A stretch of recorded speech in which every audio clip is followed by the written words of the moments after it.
in this season may be young, but it's never too early for a matchup of undefeated teams. Senior reporter Sean Neidig joins me now.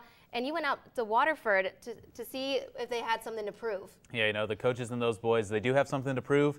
And for Frye, they had a 14-game regular season winning streak coming into this one, but the Wildcats were looking to avenge the 27-0 loss they suffered to the Cadets last year.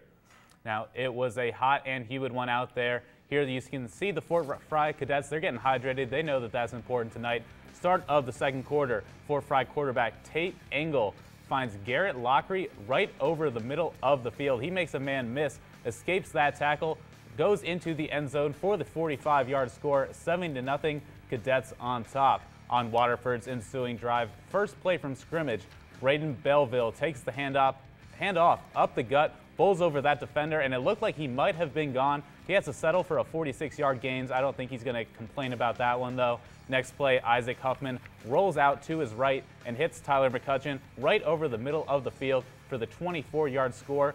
A failed two-point conversion made the score 7-6, Fort Frye in front. After a 3-and-out from the Cadets, Waterford gets the ball back. Huffman lob ones up to Belleville. He makes a couple guys miss again, going over some defenders and waltzes into the end zone. Wildcats take a 14-7 lead. Now let's move on to the third quarter. Fort Frye with the ball again and driving. Engel takes a snap and evades the rusher, pitches it back to Casey Lewis. Wildcats forget to seal the edge. Lewis takes it down the sideline. Game tied at 14, and the final score is 35 for Fort Frye, Waterford 14. Yeah, well, Waterford went into the half leading, and that they haven't lost in the past 15 regular season games. So you really never know what's going to happen at one of these rivalry games. Yeah, it's always a toss-up, Danny, and these two schools are only a 2-minute drive up the road away from each other, and these fans wanted bragging rights. There were a ton of offsides and false start penalties, so you could tell there were some jitters. These teams came out ready to hit each other, though, and they did that early and often. Each team's defensive line was in the other's backfield almost every play. That seemed to work in both teams' favor. Well, Sean, explain that for me a little bit. So the quarterbacks in this one, Isaac Huffman and Tate Engel, were magicians playing quarterback tonight. Their athleticism kept both teams moving on offense in spite of all the flags. Every time one of them scrambled, he found an open man in space that led to big plays. Tyler McCutcheon and Braden Belleville were the guys for Waterford, and Garrett Lockery and Clay Baker made plays for the Cadets. Those big plays were more than enough to overcome some early penalties.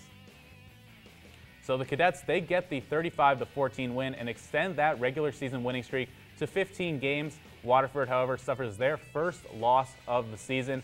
Now, we don't have exact stats at this time, but like I said, both quarterbacks had great games and they had some pretty good help too. Waterford is going to have another tough matchup next week when they travel to Trimble, and both teams will go in at 2-1 in that one, so it could be an early matchup of teams that will battle for the conference title. Fort Frye is going to host Northridge and look to extend that streak to 16. We'll see if they can extend that streak. Great work, Sean. And keep an